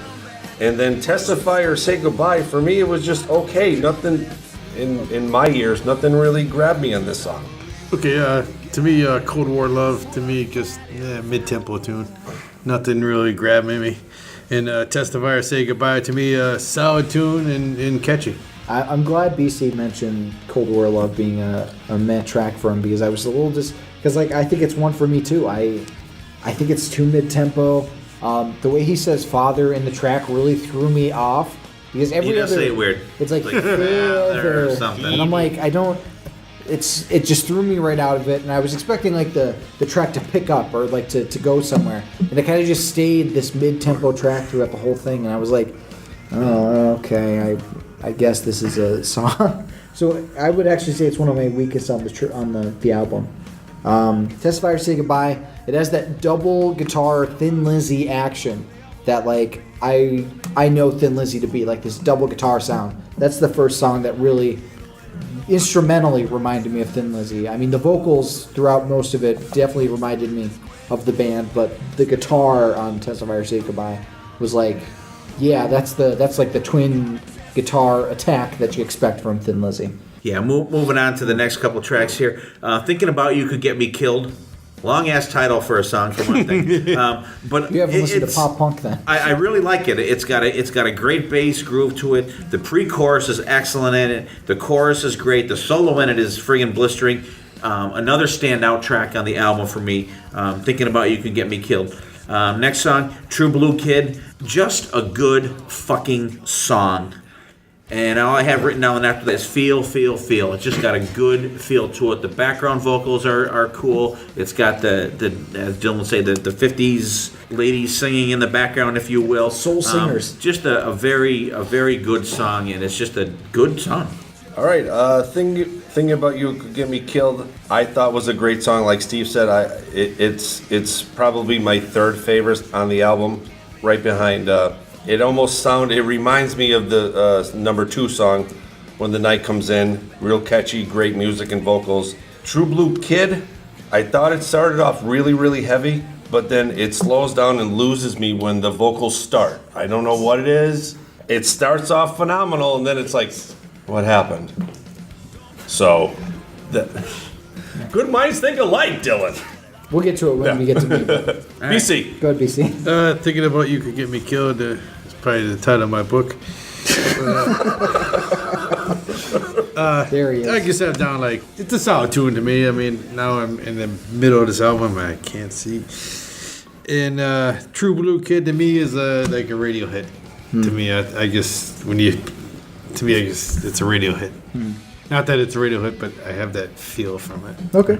Dylan, I'm sorry. Before you go, I misspoke on my last songs on True Blue Kid. It's a good song. I said the feel for it is good, but I did have the part wrong about the background singers. I was gonna say that's. I think that's the next song that was. I totally misspoke on that. I agree so Go ahead, Dylan. I just wanted to throw that out there before you started talking about them. Thinking about You Could Get Me Killed, I love the organ in that song. It has this cool kind of organ sound to it that I didn't quite get from the rest of the songs, but I thought really stuck out in that. Cool riff as well. True Blue Kid, I'm so glad that BB mentioned that it starts out really awesome, and then like it middles out and it loses the momentum. It's exactly what you said, BB. I thought the same exact thing. It does pick up a bit, but it doesn't like ever come back to that like beginning. Like I was like, oh shit, this is a really cool start, and then it just kind of middles out. Also, there's a lyric, planning my prison break. We know you're planning your jailbreak, you fuckers. Stop trying to make us forget about it. I think the solo is cool, and I really do like the key change of the chorus at the end, but I don't think it ever lives up to that beginning that it had. Just my opinion, and BB's as well. All right. Next ones we're gonna bust into here are. Do we want to go with the last three? Yeah, we'll do the last three. I'm sorry. Ticket to Rise, and I have it's a grungy sounding song. It's got the background singers in. This is the one that actually has it in. Yeah. And I have actually written down sleazy nightclub song. It actually, you could picture them singing this with the doo-wop girls in the back swaying back and forth, singing the background in it, in a smoke-filled club where the smoke is like down just above your head, and you're playing in this sleazy club, and it has a great solo, and this is my second favorite song on this album, definitely by far. Letting Go of Me is, I think it's just a straight-ahead rocker, just a great rock song. The solos are really good in it, and Fade, the last song on there, it's like a mid-tempo song. It's decent. Probably my least favorite on the whole album. Yeah, I'm almost right with you. Ticket to Rise, a great song. I actually love the women background vocals in this. It really gives it that different feel to the song. Letting Go of Me, I really wish this was the ending song because it actually is, because Fade is actually a bonus track. It's a bonus, yeah. Because it's a great ending song, and the way that song ends, it really wants you. You want more. It grabs you. You want another song. Yeah. But and then Fade, and then they give you one. To me, it was all right. It just wasn't a very good closing song if you want to throw that in there. Letting Go of Me is actually the last song on the album, but Fade is a bonus track. But okay. I just put it on there just because that evened out all the songs for us album wise. So when I do my math, I don't have to throw an average song in there. Okay, that's good. We'll get to that. I can just go tell you my notes. Ticket to Rise, like I said, backup singers. Letting Go of Me, steady tune, solid. And Fade, I just have down slower tune. Not a way to finish the album. Yeah, so you guys out there, I hope you. I'm sorry, Dylan. Go ahead. Go ahead, Dylan. Ticket to Rise is probably my favorite song off the album. I love the soul singers in the background. And it has that one cliche where like the one soul singer is like breaking off from the pack and is doing like a bit of soloing. You hear this in every song. There's a soul singer, but I really, really love it. I think that the solo is really cool. I love how they trade like the guitar and then like the vocal does a thing and then I love that when they do that in songs. And I honestly wish that would have ended the album. I thought that would have been a really cool, strong ending. Letting Go With Me, I really love the beginning of that song and it continues on through the whole thing. Was I the only one that thought of Game of Thrones when they kept singing about the King of the North? Because that's immediately where my mind went to. Because it's like, I'm the King of the... And I'm like, okay, that's like Jon Snow right there. No. Fade, not for me anyways. Fade, it's such a weak song to end as a bonus track. It's a finish. Like the na-na-na, like, that's so cliche. Like, it's been done to death. It does have like a nice crescendo it builds to, but then it just kind of ends. And I'm like... Oh, little lackluster song, I think. Yeah, I think so. Yeah. All right. Sorry, Dylan, I cut you off there. No, it's okay. You guys, there's 3 out of 4 Black Star Riders Heavy Fire. Hope you guys check it out. This is an album. In Steve's mathematical equation, this album gets 110. Close. No. Sorry, buddy. I seriously, even before we were listening to this, and when I was done listening to everything, this one I still throw on. I have it on vinyl. I was able to get it on vinyl, which I was very happy to get. It's a double album on vinyl. And I've been spinning that bad boy quite a bit, actually, but it is a very good album. Right now, we're going to get to our final review of the night. And BC, without further ado, I will let BC take the helm here. All right, we're going to get a little religious with you people. Now we're going to go to Stryper with their newest album, Goddamn Evil, which came out April 11th of this year. Michael Sweet was the producer, and it's first album for Perry Richardson, new bass player. And overall, I mean, here's a band to me that just, I mean, I've been a fan of Stryper since '85. To me, they're getting better and better. I don't know. Their sound is getting heavier. Michael Sweet's vocals, to me, just getting better and better. Like a lot of guys go the opposite way. He's getting stronger, I think. Absolutely. I love Stryper. I've loved them ever since I saw them live at M3 the first time. And this album has Stryper, I think, at some of its best. I think that the guitar work on this album is stellar. I think that Michael Sweet's voice has never sounded better. I absolutely agree with that. And I just think that it's a great array of songs, and it's a great album. I don't want to spoil too much of what I'll say about some of these songs, but it's a great album. Yeah, I enjoyed it. This was one, I'll reiterate again, that we checked out all these albums on the way home from M3, so we cranked them pretty loud, and there's a lot of standout music on this album, and BC is 1,000% correct. I think these guys get heavier as they go along. True. Michael Sweet's voice gets stronger as you go along. His production is excellent, very crisp sounding, but also he keeps the Stryper sound. Like, you hear a song, and pick any song on this album, you immediately know it's Stryper. I'm with you guys. Michael Sweet's voice now is like Paul Stanley's voice was in the 80s. It's right there, top notch, fantastic sounding, great album, great production on this album. Guitar work on this is phenomenal. And like everybody else said, these guys are just getting better and better. And the way how they really hid their religious lyrics in this album, I thought was spot on. It wasn't so prominent like it used to be. No. I mean, like when they first came out, that was their gig, I thought. Yeah. The yellow and black and the Bible thing. I think they're still very religious, Right. but they're more subtle. Yeah, it's very hidden. That's what I wouldn't call it hidden. I mean, I would. If I walked in somewhere and never heard Stryper they have a in my song life. called Yahweh.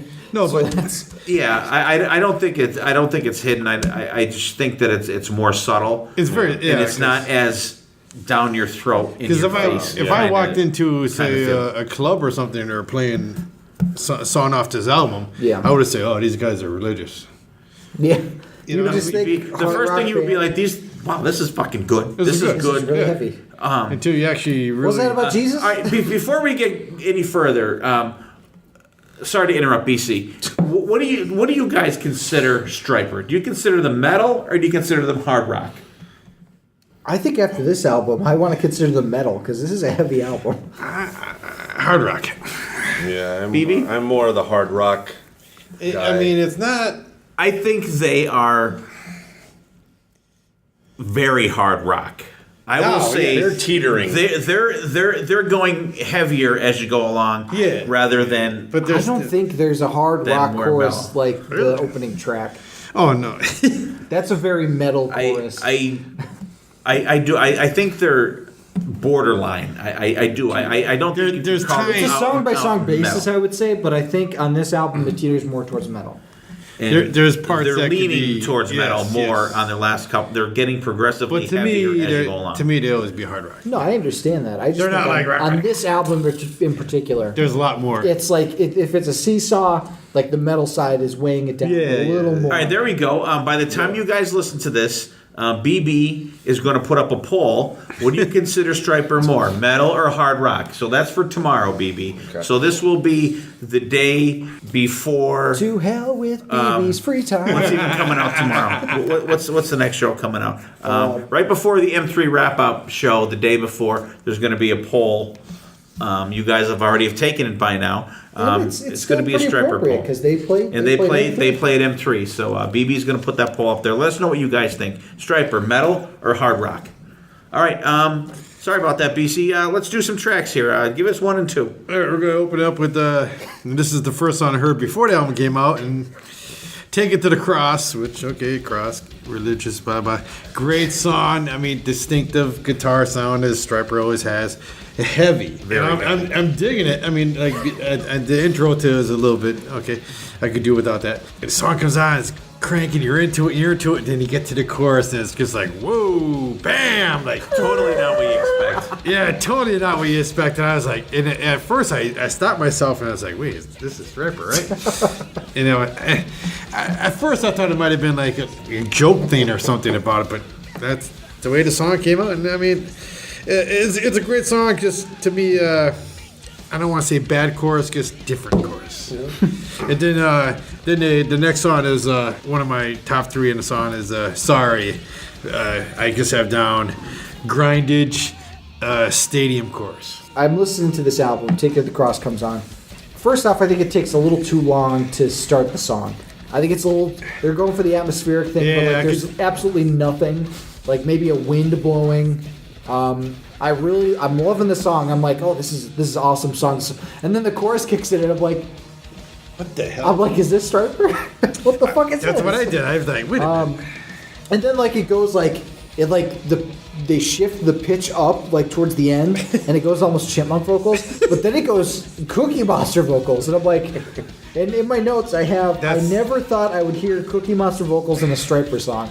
And believe it or not, that I forgive me, I don't have the guy's name, but that's some guy from some Michael Blanchard. Michael Blanchard from Shadows Fall. But he's not dead. Batchan. Is that death Shadows metal? Fall. Is that death metal? Death metal and thrash metal. Yeah, and to me, I was like, wow. I was very, very, very shocked about that song, but I liked it. I really liked Take It to the Cross. I think it was a cool I like song the to song. I open. love it, but just the dun, dun, dun, dun, dun, dun. Yeah. But that chorus is just I think throws that, you right off. I think that the second track would have been a better opener. I think Sorry Yes. that's Stryper to a T. Yeah. That's like you could put that up with To Hell with the Devil, and it would stand the test of time. But Take It to the Cross is great. It's just that chorus is just, No, I agree. I love the But chugging hey, riff of Sorry. they're doing something different. And I wish I saw them at M3 because that would have been so cool to see them come in with the like that is. I think that's a great song. Sorry's probably They came with it. definitely top 3 in the album for me.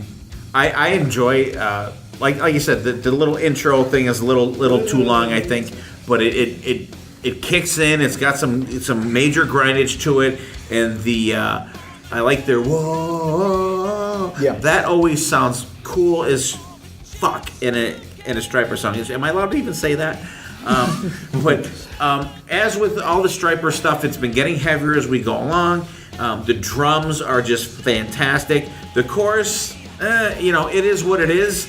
If you could just get that out of your mind. And I just want to say right now, these guys busted my ass continuously about talking about Cookie Monster vocals, and now they're using it in their everyday terminology on this podcast. Yeah, okay, Screamo, I'm We just may saying. even change this podcast. to Screamo, I Cookie consider Monster like the higher pitch. I'm just saying. Screaming, like Cookie and Monster. also the solo in Take It to the Cross. Take it. Boy, I have goddamn evil right now for that song. We're not even that. Slow down. What's the name of this song? Take it to the cross. I'm sorry. I don't even know why I have that. I have goddamn evil written down. What the hell?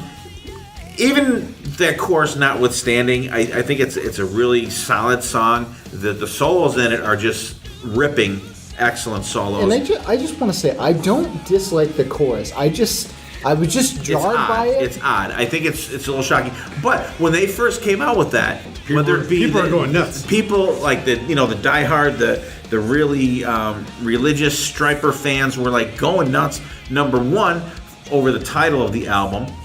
Number 2, over the cover of the album. Number 3, over this death metal dude singing on this chorus of the first song. Which, you know what? For the whole overall album, it's a very small part of the album. But it's a great song. Just move on, people. It's very good. I don't hate it.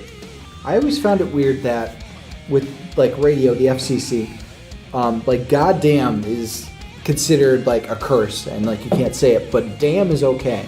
Because like there's a Panic at the Disco song where the chorus is I chime in with the haven't you people ever heard of closing the goddamn door. but they censored the God part of it, but they say closing the damn door. Yeah. And I always thought, like, why is damn not the one that's sent? It's just weird to me. Yeah. And I don't understand. The world we live in. Fucked up. Next song, Sorry. Great song. Definitely one of the highlights of the album. Like Dylan said, they open up with it at M3. Just a grinding song. Great chorus. A very, very melodic solo. Oz Fox is a phenomenal guitar player, but I think Michael Sweet does not get enough credit for his kick-ass guitar playing. Ooh. BB? Ooh. Wow. Take it across from me. Dylan brought this up. There's actually a minute and 20 seconds of nothing but blah. So you're like, I understand you want to build up the album, but a minute and 20 seconds is way too long. Yeah. To me. So you almost lost me. Like if it's like a separate track, okay, but like you have to listen to the whole thing. Right, and like you guys said, it's a great song. There's great vocals, but the chorus to me is horrible. It's horrible. My word is horrible. Horrible. I like it, but I can understand why you think that. And then Sorry is a great tune. Love this. The hi-hat cymbals in it really brings out this song. Another great guitar riff in this album, and like Steve said, it's probably one of the stars of the album that kind of puts this album out there. All right, and then the next track could be Lost, which is your typical Stryper song with the distinctive guitar riffs, and when it gets the vocal range in this song, it's like holy shit. I mean, like we're talking about getting better and better with age. I don't think he could hit those notes when they first came out. No, and most of the fans, a good 99%. Cannot hit that. No. And the next song out there, another one of my top three. It's Goddamn Evil. Monster chorus, fucking just a heavy. I mean, here they are getting heavier and heavier. And Oz Fox they're just one of the bands that have such a distinctive sound. Absolutely. I think Lost is probably my favorite track on the album. I love the chorus. I absolutely, positively love the riff underneath the solo. I think it's one of the coolest riffs on this album. I think that whole part is just amazing. And when I first heard this song, I was walking and it gets to the solo and I'm like, holy shit, this is amazing. And the song blew me away. Goddamn Evil, I think, is an awesome title track. It's definitely anthemic. It has that you can see them going to the crowd sing it, Goddamn Evil. We did see that. It's you could see that. I could picture that in my mind's eye. Michael Sweet going out to the crowd. Now you it's a cool Stryper, charge, battle hymn of the Republic type deal. All right, Lost. I totally agree with BC. What I have written down is great, straightforward rocker, kind of a typical Stryper song. What the usual Stryper fare, if you will. Really good solo in it, but Michael Sweet's pipes in this song, shattering glass here. We're just taking windows and champagne glasses out left and right here. Just a great song, really good solo in it. Like I said, typical just straight ahead rock and roll song, hard rock song. Goddamn Evil, great anthem. We saw him do this live at M3. The crowd was into it. The band was into it. Just a great song. The chorus is kick-ass, very sing-along-able. Yeah. Just a great song. One of the standout tracks on the album. All right, Lost. For me, the chorus, when he starts screaming Lost, I say we're already all touching on this. It just blows you away that he's been singing for so long and he can still hit those high-pitched notes is unbelievable. And the guitar work behind his screaming is a great harmony. Goddamn Evil, to me, the background vocals are phenomenal. This is probably my favorite song on the album, and the background vocals really make this song. All right, and then the next one's You Don't Even Know Me, typical Stryper song in my book. I mean, by now, this is just, to me, phenomenal album. And The Valley is a little, talking about the religious part of it. I mean, to me, I feel more in that song than any other song on the album. But just continuing the Stryperness. The Stryperness. I like You Don't Even Know Me. I think it has a cool intro. It gets a little too mid-tempo, but then it picks up really cool during this awesome solo that kind of has like almost like a phaser effect on it. That's a really cool kind of different sound than anything we've heard before. The Valley, that's a nice, awesome, heavy song. Really gets down in the dirt. Again, another amazing solo. Like nobody's slouching on this album. Oz Fox especially not slouching on this album. Nobody. I mean, to me, even the bass is There's one song. You always hear the bass, particular- but the bass is very prominent on this one. It's There's out front. there's one towards the end that definitely has a distinct bass sound that I'll key into, but I won't Might be on put it. the cart before the horse. All right. You Don't Even Know Me. Another typical, just straightforward Stryper song. It's got an excellent solo, and Dill mentioned it picks up tempo, and it chugs right along, and it kind of just elevates as you go along towards the end. Kick-ass song. The Valley, excuse me, another grinder, just a great song. This song caught me right away. I really enjoyed the background vocals, were superb, and the both guitar solos in the song are just absolutely cranking. Love it. You Don't Even Know Me. I thought the opening riff is actually better than the solo, but then the Valley, it really brought out the solo in that. I thought that was a really phenomenal solo for that song. Absolutely. But see now they're all start. Now you're in song 6 and you're realizing what a great guitarist that Michael Sweet is, because it's out there and he really brings it for this album. Again, I just think the team of Michael Sweet and Oz Fox is just very underrated. Very underrated. I think so. Then the next song would be Sea of Thieves.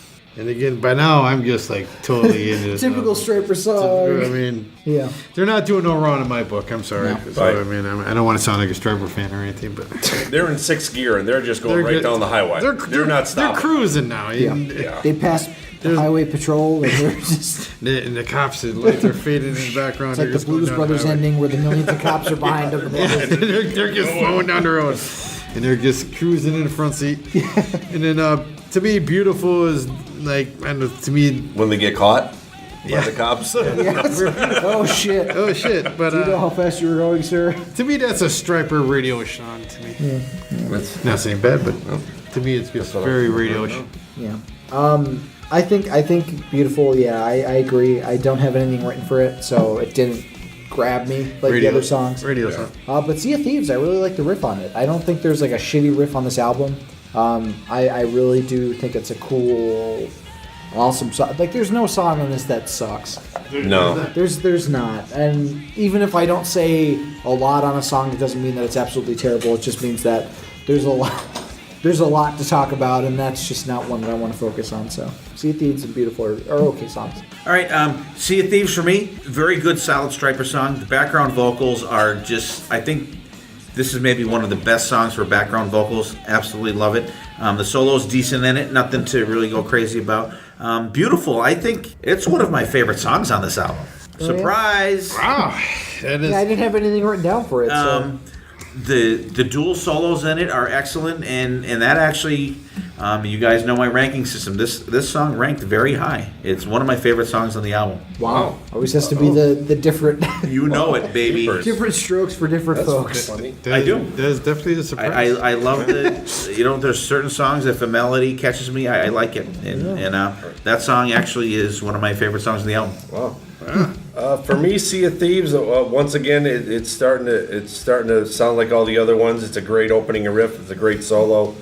And like we said before, they're driving down the highway and they're in 6th gear and they're doing 95. And then to me, Beautiful comes on and they get pulled over by the police because it's slow. It's a slower song, and I thought maybe this could have been a song that they released for the radio. Yeah, I can see that. Which they still can, because it only came out like maybe 2 months ago. So there's always an interval between singles. Right. So Only a month ago, roughly. Month and a week. yeah. Okay, where are we? Can't Live Without You. I mean, to me, it's a slow tune / honesty vibe. Not saying it's bad, because that was a big hit for him. And to me, another one I love is Own Up.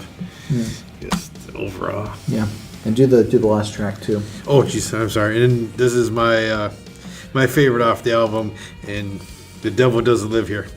To me, I guess I've written after this is how you finish your album. Yeah, Can't Live Without Your Love. It's the ballad on the album. You're honestly It's one. nothing to write home about. Own Up, I think the beginning sounds... I think there should have been a little more... I don't know what to say, but it sounds a little empty to me. A little more meat there. Yeah, like it sounds cool, but it's a little lacking something. I can't tell you what. I love the cowbell in the chorus. I have written down. As a bassist, I love the cool bass groove in the middle that like transitions into a really cool solo. Devil Doesn't Live Here. I really love the riff on it. I just wish that it was a little more distinct. It sounds a little like faded down for some reason on this song. I don't know what it is about it. I just think that if it was brought up a little more and sounded a little less muddied, it would be a really awesome song. But I do agree, it's a really cool way to end the album. I just love the chorus. Yeah, Can't Live Without Your Love for me, slower song. It's got I think it's got a great feel to it. It's got a little groove to it. The solo is very melodic, and it absolutely totally fits the song. Own Up, it's a good song. The good dual vocal is actually pretty cool, but the bass line in the middle is friggin' great. Absolutely. And the solos are great, and that's the song I think that Dylan, you might have been alluding to, that the bass just That was sticks good. right out on that song. Yeah. The Devil Doesn't Live Here, straight out rocker. I like the awesome change of tempo for the solos is great. It's a great song, and they end the album on a high note. Absolutely. Yep. For me, number 9, Can't Live Without Your Love. Me, growing up in the 80s, having melodic in my blood, this is probably one of my top 2 favorite songs on the album. I love it. It's even though it's slower. I love the slow guitar. I love the slow song with the heavy guitar riff in the middle. Number 10, Own Up. Like Dylan said, I have written down, I love the little hidden cowbell in the song. It's real catchy. And The Devil Doesn't Live Here. Great drum opening. Love the drum opening in that song, and like everybody agrees, it's a great song to close the album out with. All right, there you have it. There's our four albums.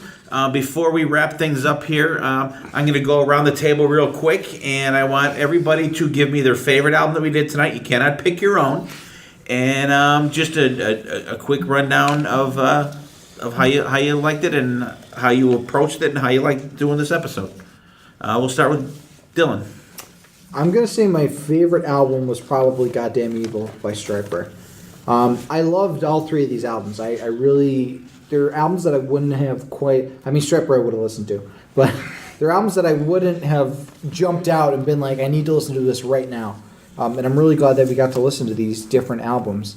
But Stryper, I mean, Michael Sweet has never sounded better. The guitar sound on the album is phenomenal. The drums are amazing. The bass is amazing. It's an album that there isn't a track that I would throw away right away. The other 2 albums, there might be like one track that I'd be like, I would not listen to this again. But Stryper, I think I would just listen to this album front and back, and that's why it's my favorite out of the 3 that I listened to. Cool. BB. I'm gonna agree with Dylan. I think front to back, this album is super tight. The vocals, Michael Sweet's vocals, guitar playing, Oz's guitar playing, just phenomenal the way they just mix together, and how we've said before, they just keep making great music. Front to back, it has its heaviness, it has its melodicness. It's just a really great way to actually, surprisingly, BC just picked a really kick-ass album. Yeah. I think he was afraid that like if he picked Lizzie Borden, we wouldn't have ranked it high. Come on, people. Let's go to change it. So now you can't pick your own. Now I don't know what the fuck you're gonna pick now. All right, BC, what do you got? I can't pick my own. I'm gonna go with like I said, I listened to all of them, but the most surprised one to Glad me. you listened to all of them. No, but I mean, in general, I listened to Black Label, Foo Fighters, but to me, the most surprised and most one I was surprised that I really got into was the Black Star Riders. All right. Standout track for you? I forgot to ask you that, did I, BB? I did. For me, it was either Goddamn Evil or Can't Live Without Your Love. Okay. Who Rides the Tiger? Okay. Dylan. What, standout track? No, album. I said Stryper. I was the first one that you asked. Oh, really? Oh, Yeah. okay. My standout track though is probably. Hey, listen, it took me this long to get fucked up in the episode, so it's not standard too bad. track. I'm usually jammed up in the beginning. My track's probably Lost though. All right, I'm gonna say my next favorite one. My favorite one. I did the math and everything. It actually came out to be my own. Was the best one. Surprise! That's why we didn't pick our own. I know. With the score 110, the Black Star Riders. It was 108.5. Oh my god. No, it wasn't. No, it wasn't. I was gonna say. Actually, my favorite album out of all the ones we did, with the exception of mine, of course, was Black Label Society. Wow. He drops his phone. Get the AED for BB out. BB down. BB down. BC I need the adrenaline shot. BC is now doing Sadler. BC is now doing mouth to tube on BB. So what did Thanks for the kickstarting my heart, BC. what did the totals come out to? I had to readjust, so I have to add the totals back up. He had to readjust so his sons But wouldn't- my favorite song on that album is definitely "Damn the Flood." That's really good. That song just top to bottom kicked ass, and I love it. It was good, and like I said, I was surprised that one. Then actually, this album was the one I was surprised the most of that I really enjoyed. It's a lot of them are not your typical BLS songs. Some of them are, but I did enjoy the album. Actually, I loved all the albums, and they actually, when the math came out, they were all very, very close. It could have went to anybody. That's what they all say.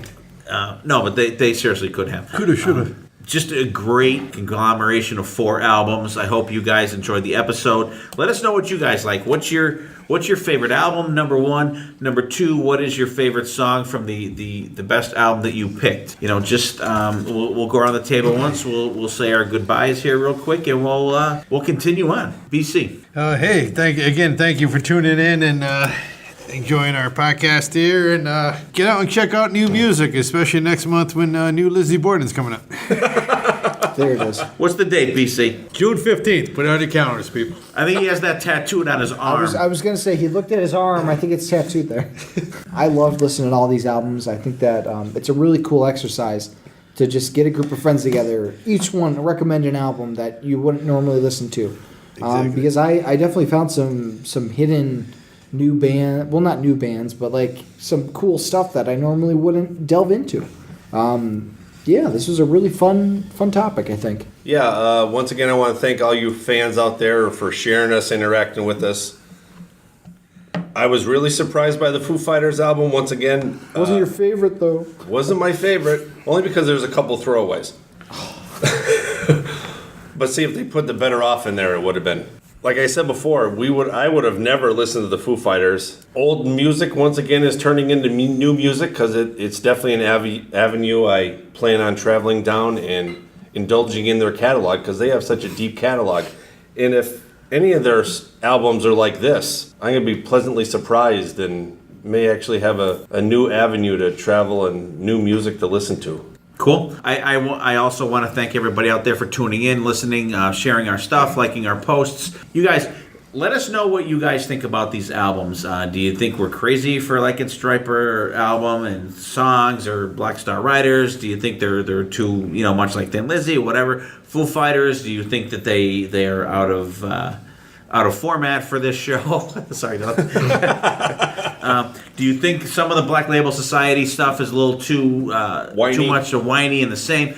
But tell us what you guys liked, what you didn't like, and the Rockin' Pod Expo 2 is coming up, and we're going to be coming out very soon with perks if you donate to certain amounts to the Rockin' Pod Expo. None of it will be going to us. It'll just be going to fund the expo itself, which totally gave us guys. Actually, it was just BC and myself at the time, and Dylan was involved. BB wasn't in it yet.